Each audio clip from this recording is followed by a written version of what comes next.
Well, hello there. It's me, Aditya, and today we are going to look at GraphScript. We are actually taking a second look today, and yeah, we have seen GraphScript before as well. But today, I guess we'll see what's really going on in GraphScript right now and what's the recent changes. Uh, so, what I've added here is you could see like I have quite a bit of things. I have a few materials, I have a few files, and instead of going through all the files, what I'll rather do is delete this file. And first of all, just before we start, for people who don't know how to install GSAM or GraphScript, the compiler for now, you could, if you're in Mac, you could use pipx install GSAM, and to upgrade your version or to update to latest version, it's pip upgrade GSAM. For Windows user, it might be pip install, or depending upon your environment, it might be python-mpip. So that depends. Anyways, getting back, we will get started by creating a test.gsam, and simply let's just print a hello world, because why not? So I'll say hello world, and instead of hello world, let's say hello gsam. And the first thing you might notice is we do not need quotes like a typical programming language in GSAM. In fact, we also don't need this to be exclamation mark. This could also be a plus. And if we run this, so that is gsam test.gsam, nothing happens really. And that's because the gsam environment is not functional itself. And from that, I don't mean that the compiler or the engine is not working, but instead, it's more about the materials. So in GSAM, what gives the functionality to the code is the material, and it's majorly like the actual running code that should happen. So right now I've just created the py injection material type, which is simply you inject some Python code and it will start working. You could see a simple file. Well, it might not be simple at the first glance, but the initial ones are just to add for the type decorations.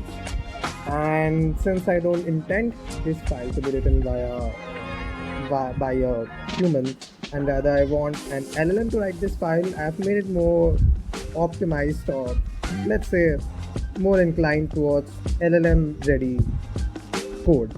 So if a LLM sees that okay, I have these nodes, then I can probably just create the other nodes that I need.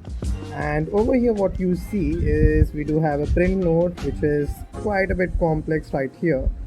But yeah, there's also this load segment that runs on the starting of the material.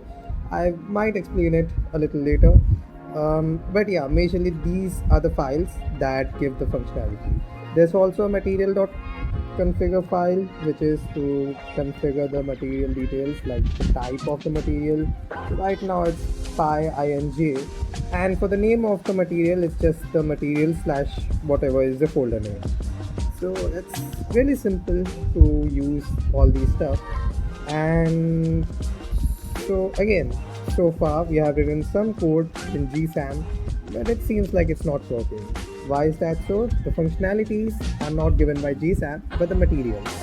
So let's add a material, and let's start by adding, so let's say the console module, and this dollar sign is used to import the material. Whatever material will be in the slash material slash the name folder. So for this case, it's the console that will be injected, and it will be working along with GraphScript to produce side effects and functionalities. And now if I write gsam test, we could see that hello gsam is working. If I change this to some other, it might not work. And if I change this to exclamatory mark, this should work. So why exclamatory mark, why pluses? It's majorly because That's what I decided in the console material. So you could see that I have set the identity for the internal nodes to only work if they are like this or this, and if I change this to like percent, so in now the exclamation mark shouldn't work, but the percent should work. So in case you have some issues with your files or some material issues, you could eventually, like for a temporary time, you could go to the material itself and fix the code over there as well. And while this is really bad for managing the materials and modules, I would say that maybe we could do some work upon this and possibly make it even better. But right now I really prefer the independent material and the engine thing. So engine runs, it doesn't do anything weird. So yeah, so that's majorly how the materials are working like. We have this console script where we are just logging whatever we have. Console just have logged for now. I will be creating and adding more to the materials and creating more materials itself.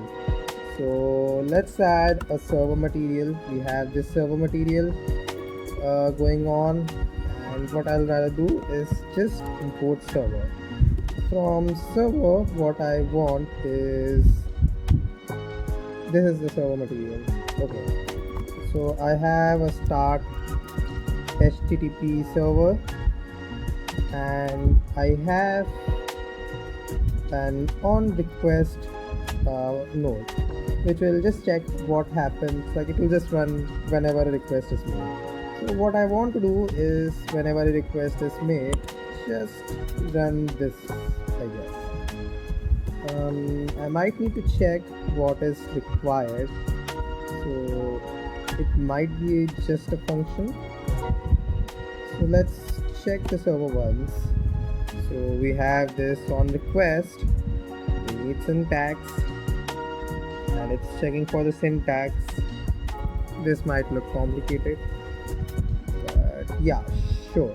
It's just checking for this mark, this symbol, which is basically a label for anything. It's not really any functional stuff, but I'll just label it as handle the request, and handling the request is just logging it, logging hello GSAM. Let's start. I'll also add a port, maybe 8000, and start. So now you can see the GSAM file has started and it hasn't printed anything, it just stopped. It actually didn't just stop. What we are doing is now running localhost 8000, where we see okay, and we can see that the GSAM file prints hello GSAM. Why is it twice? It's because it's also asking for the fab icon and then the request. So yeah, it should be two requests. We could also log the request, we could do other stuff. Right now the HTTP module material is not the best right now, but yeah, if we use a second server to communicate with GSAM directly, we could make much more stuff. So possibly I will be making the next video certainly about creating a Discord bot that is AI powered. It will use AI to reply to you, certainly, I hope, and it might also do server operations, but I think that could be a separate video as well.